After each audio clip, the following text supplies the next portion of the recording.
When you were. While a student at the University of Michigan, I got very, very close. It's okay, go on in. I'm telling a little story for everyone to come back to.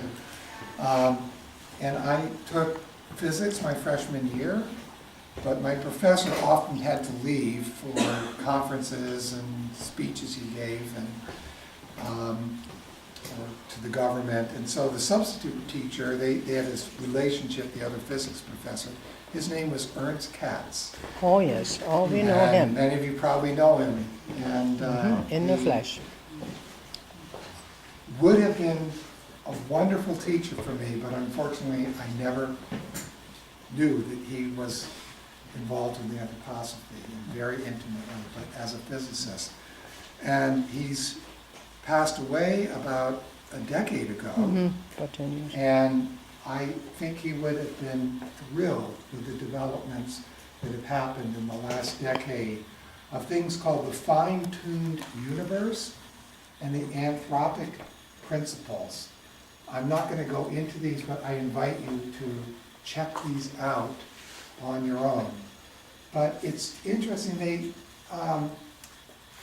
Nicanor Perlis recently gave a set of something like 7 lectures to a group in Australia as part of a moral technology conference.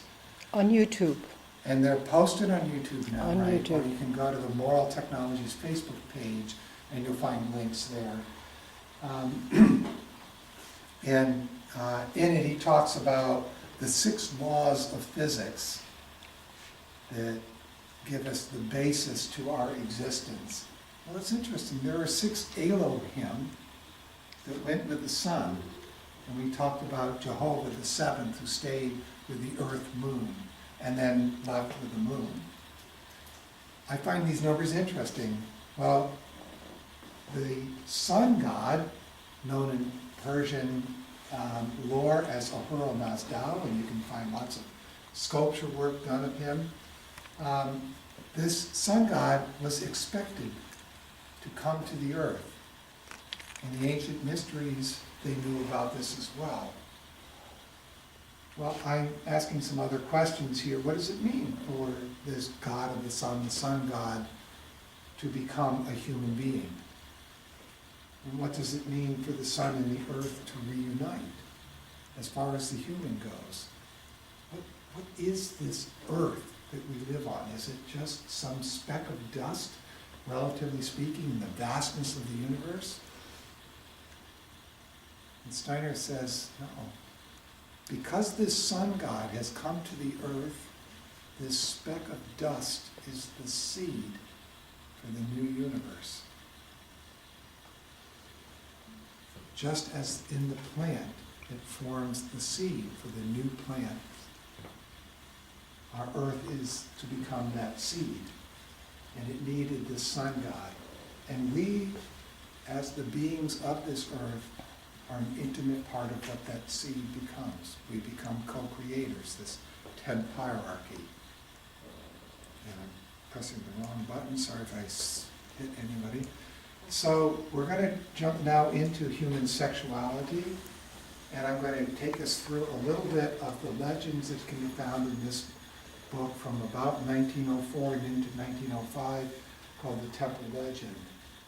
And Steiner mentions here the importance of these myths weren't to give people fairy tales that were nice stories, but to prepare those people who could not be initiated for their future lives. That these stories lived in their soul life between death and rebirth in such a way that as they were approaching incarnation, these stories lived with them to prepare them for their new incarnation. So the stories of Prometheus and so on are stories for our time. We're going to take a look quickly at the story of Adam and Eve as taught by Christian Rosenkreutz, where he talks about the 7 Elohim saying, let us create the human being in our likeness. And 6 are going to then, of those 7, leave with the sun. An unnamed Elohim creates Eve as we call her, as an asexual human being. And then that Elohim unites, and out of that spiritual uniting, Cain comes into being through Eve. Another Elohim, named Jehovah, or Yahweh, creates another human being in their likeness, but is slightly different, and is given the name Adam, which means son of the earth, or mankind is often translated. And this is also an asexual human being. This original Adam in esoteric lore is known as Adam Cadman. I mentioned my first experience with anthroposophy was this woman waking me up at 2:30 in the morning to read me a little passage from a book called Man in the World in the Light of Anthroposophy, and she's going, "You gotta hear this. There were 2 Jesus children." And I never want to hear any more about this anthroposophy. Don't know anything more about it.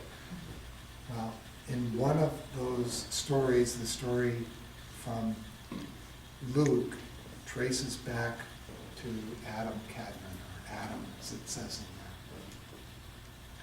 So, in this story from Christian Rosenkreuz, there are Elohim who, I'll use this word, retarded or remained behind, and those that went beyond.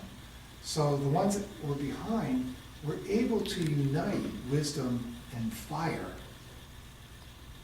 And so this fire-breathing dragons is a picture from that as these beings were reaching that stage. And some were able to go beyond, in which they were able to have wisdom without personal desire. Obviously, you can feel Lucifer back here. And so Lucifer gets one of these created entities to eat from the tree of knowledge, as we all know, and then she gets the other one to eat from it. But by eating it, this tree of knowledge, she's no longer just a tool of Jehovah. It's very interesting what Simon has to say. What Jehovah desired was to make the most beautiful statues in the universe. He's trying to make human beings as beautiful as he could, but they would exist as statues. We would have this existence that we didn't really penetrate those bodies because they would be kind of statues. And it's through the activity of these other Elohim that we are not statues. So by going this route, then she no longer could be fertilized by Jehovah, by an Elohim.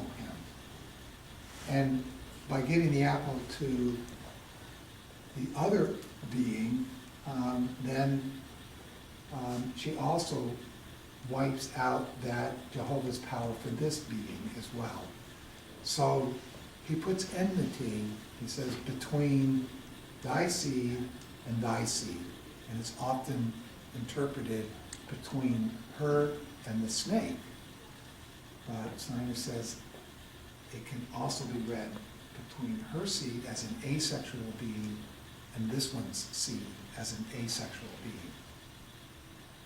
And how is the division of the sexes? Does that come before? This is coming. And Oh, it it's comes not here with yet. the departure of the moon. Ah, It's not here yet. okay. So Lucifer has this incredible role to lead to human independence. And as I said, Jehovah was against this. And because they ate of the tree of knowledge, they had to have new form. They were different spiritual beings, therefore they needed different bodies. And now they become aware that they no longer have the likeness of the Elohim. They have been changed from this experience. And so The good beings give us death and reincarnation as a gift from the divine spiritual world. But woman becomes infertile as an asexual being. She requires the physical fertilization from the man. Must come from the outside now. And so we can say that in this beginning, all beings were asexual. There were lots of them, not just two. And each child looked like the father, and the grandchild similar, and that whole image. And then over time, this new way of fertilization begins to change, and we start having offspring that can look like father and mother. And so this driving out of the Garden of Eden is this sign of being pushed down into the earth, and we begin this separation. And so this is the time of the moon separating, when humanity is pushed down into the earth. And so something is withdrawn from us. That's the moon. And now the female's spiritual organs of fertilization become her organs of wisdom. And we develop a feminine wisdom and a masculine wisdom as two different things that begin because our soul bodies are a mixture of masculine and feminine. Through our soul, we will eventually bring these two together. But they are separate through early beginnings, and we will see some of where this comes. So the masculine power that the woman had in herself is turned into the creative force, into these organs of wisdom. And the generative force stays with the woman, the creative physical force stays with the man. So the result of separation is the spinal cord and the brain as an image of the tree of knowledge. And so we get this duality in mankind. So fertilization after the fall, the woman becomes unable to physically fertilize herself through the spirit. She has to now be physically fertilized. And the masculine, same thing, he becomes spiritually infertile, but he becomes capable of being fertilized spiritually. Now remember, the etheric body has the opposite sex of the physical body. So as this is descending through the astrality into the etheric and then into the physical, all this separation is taking place. So in the story of Cain and Abel, we have sacrifices. Melchizedek was the high priest at the time of Abraham, and Abraham then creates a kingly lineage. But here we're seeing the comparison of Melchizedek to Abel. Abel and Melchizedek's great sacrifices, great offerings are accepted by Jehovah. But Cain's is not. Cain is already working the earth. He's tilling the ground, whereas Abel has this removedness. He only tends to the sheep. You feel that difference? Cain gives us this whole Western path of spiritualizing the mineral kingdom. And Abel says, I take what you give me, Jehovah. I'm not going to presume I'm wiser than you. I'm going to take it as you give it to me, and I'm grateful for whatever you give to me. So Abel's smoke rises up and is accepted, but Cain's smoke remains with the earth and is not accepted. So Cain slays Abel, fratricide is, and we saw this enmity that was arisen between the seeds. But here, when asked, where is your brother? He says, am I my brother's keeper? We hear the coming of egoism. in that answer. And so he's sent away, or he goes away to distant lands. What does that mean? Distant lands. And he founds his own race. So the race of Cain and the race of Abel, and we'll see what happens to Abel, are different. But it says biblically that this lineage of Cain are the creators of our arts and sciences. Metallurgy comes from them, and the whole use of fire. In Greek, this word techne, in technical, in technology, means art. If we think back to what Steiner said about what we have to do for the scientists, they have to think like artists. They have to perceive the world as artists for the redemption of materialism. So the separation is occurring in mid-Atlantean times. Remember I talked about this time when all these beings that are human were off in other planetary spheres, and they were finding it very difficult to incarnate. This is that period of time we're talking about. Abel represents what becomes that feminine wisdom, whereas Cain represents the male wisdom. And we've seen that the etheric body is the opposite sex, the soul is this sort of merging of the two. We can see that in a lot of the Birth of Venus painting by Botticelli. And then the spirit is sexless. So we have these two streams in humanity, the race of Cain and the race of Abel, and how they come about. Now, each of these also represent different kinds of thinking. I'm going to come to this, but I'll mention it right now. Steiner points out that at this time, in the story of Adam and Eve, he talks about the human being as being this combination, male-female. It's often translated as male and female. He created them, but he says no, he created this female-male combination. But now they begin to separate, and this separation was necessary to separate spiritual wisdom from scientific knowledge. And Not from self-conscious, not for self-consciousness? not yet. Oh.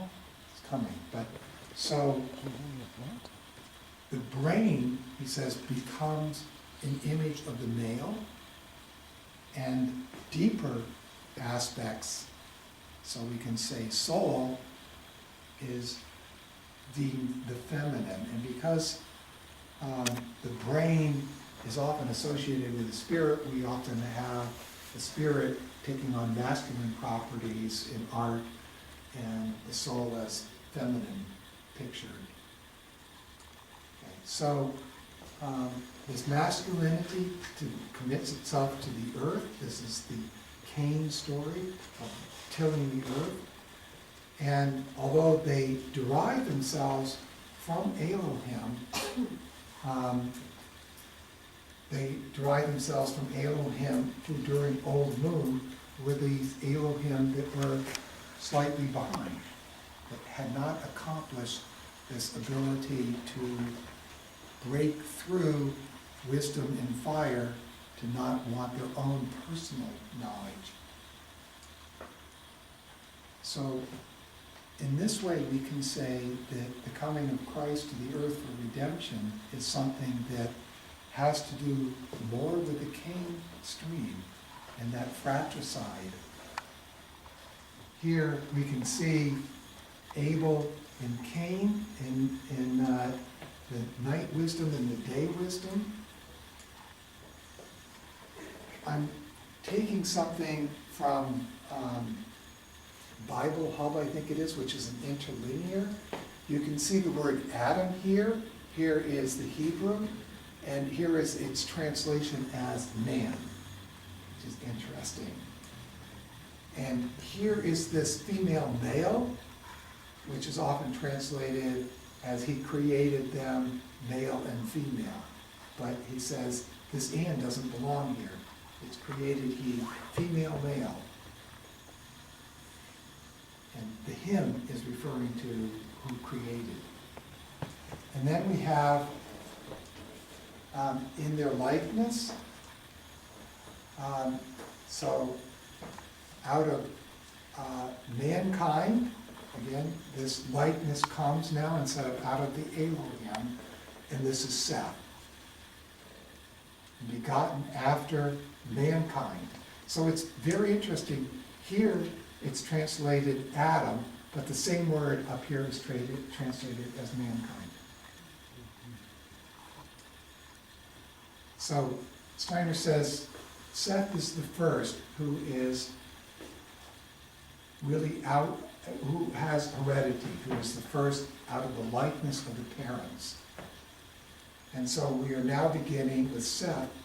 The sexual separation is complete, and we can now have offspring that are the product of the parents and have the likeness of the parents. And we have to start asking the question, this is changing today. This is the fulfillment of all of this period. So there are characteristics of Seth and Abel, which have this living thinking. They are beings that takes direct inspiration, so directly inspired from the God.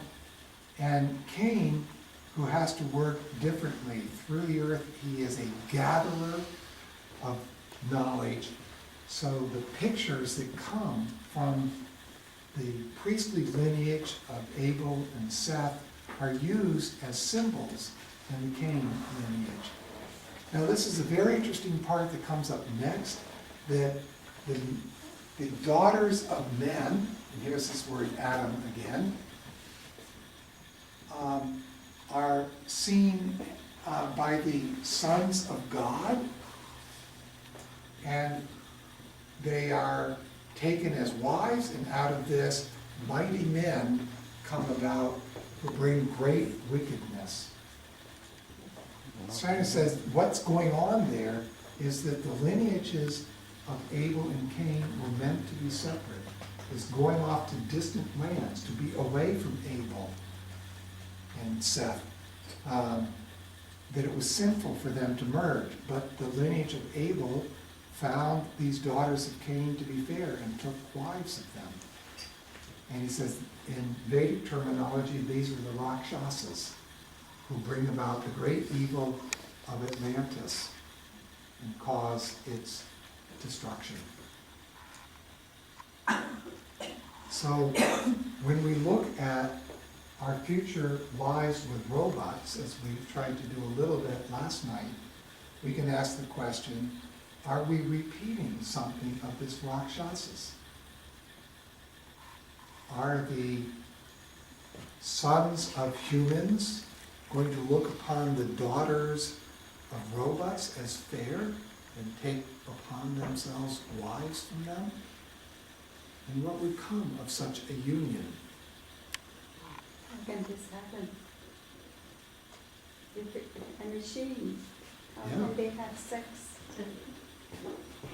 Advanced technology. Pardon? Advanced technology. Where are we going with in vitro fertilization?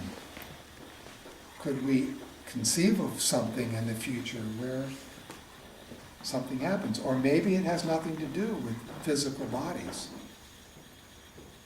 But what's going on when we have sex with robots? Oh my God.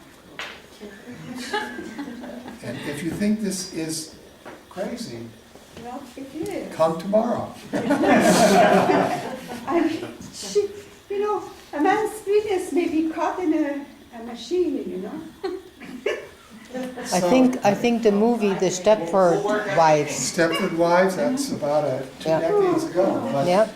So tonight we looked at Earth Warning us. evolution, we looked at the reunification with the moon and later the sun. We looked at women's infertility. We looked at the story of Adam and Eve, Cain and Abel, the Rakshasas, and our future relationship with robots that might be a recapitulation of what brought about the destruction Of Atlantis. of Atlantis. So tomorrow, we should gather here at 9:30 for a little social time. And then we will start at 10 o'clock, and we will be looking at this question of sex with robots in a much more intense way. Again, without any porn.